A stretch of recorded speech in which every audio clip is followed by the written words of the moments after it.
அஸ்ஸலாமு அலைக்கும் வரஹ்மத்துல்லாஹி வபரகாத்துஹு. நான் உங்கள் ரஃபீக்.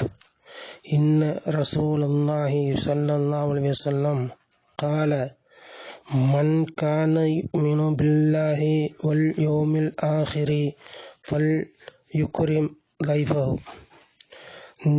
جائزته يوم وليلة والضيافة 3 أيام فما بعد ذلك فهو له صدقة ولا يحل له أن يثوي عنده حتى يخرجه. புகாரி, முஸ்லிம்.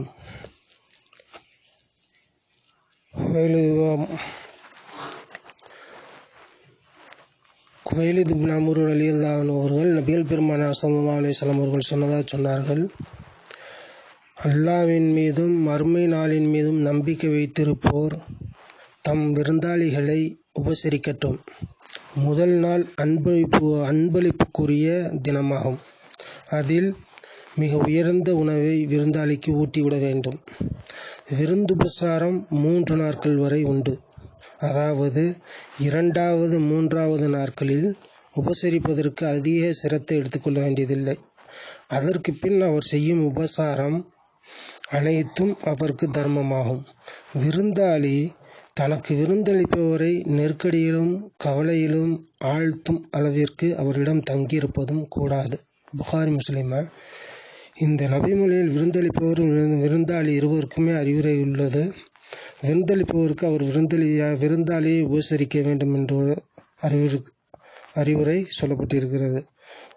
உபசரிப்பதன் பொருள் உணவு பானங்கள் மட்டுமல்ல, சிரித்து பேசுவது, மலர்ந்த முகத்துடன் பழகுவது அனைத்தையுமே எல்லாம் குறிக்கும். ஒருவர் விருந்தாளியாக சென்றால் அங்கேயே முகாம் போட்டுக்கொண்டு விருந்தளிப்பவரை கவலையில் வீழ்த்திவிடும் அளவிற்கு தங்கி விடுவது கூடாது. வேறொரு ஹதீஸில் வருது, தன் சகோதரிடம் அவனை கவலையில் ஆழ்த்தும் அளவுக்கு தங்கியிருக்கக்கூடாது என்று அன்னலம் பெருமானார் ஸல்லல்லாஹு அலைஹி வஸல்லம் அவர்கள் கூறுகிறார்கள். மக்கள், அல்லாஹ்வின் தூதரே, விருந்தாளி எப்படி விருந்தளிப்பவரை கவலையில் ஆழ்த்தி விடுவார் என்று இந்த வார்த்தைக்கு அவங்க கேட்கல. அன்னலம் பெருமானார் ஸல்லல்லாஹு அலைஹி வஸல்லம் விருந்தாளியை உபசரிக்க எதுவுமே இல்லாத நிலையில் தங்கியிருப்பதன் வாயிலாக என்று பதிலளித்தார்கள். அது இனி இதுக்கு மேலே இருந்தான்ற சிரமம் அப்படின்னு நினைக்கிற அளவுக்கு இல்லாமல், அதாவது அவர் என்னத்தை கொண்டு அவர் கொடுக்குறது வைக்கிறதுங்கிறது இல்லாமல், அது அப்படி அந்த டைம் வரையில்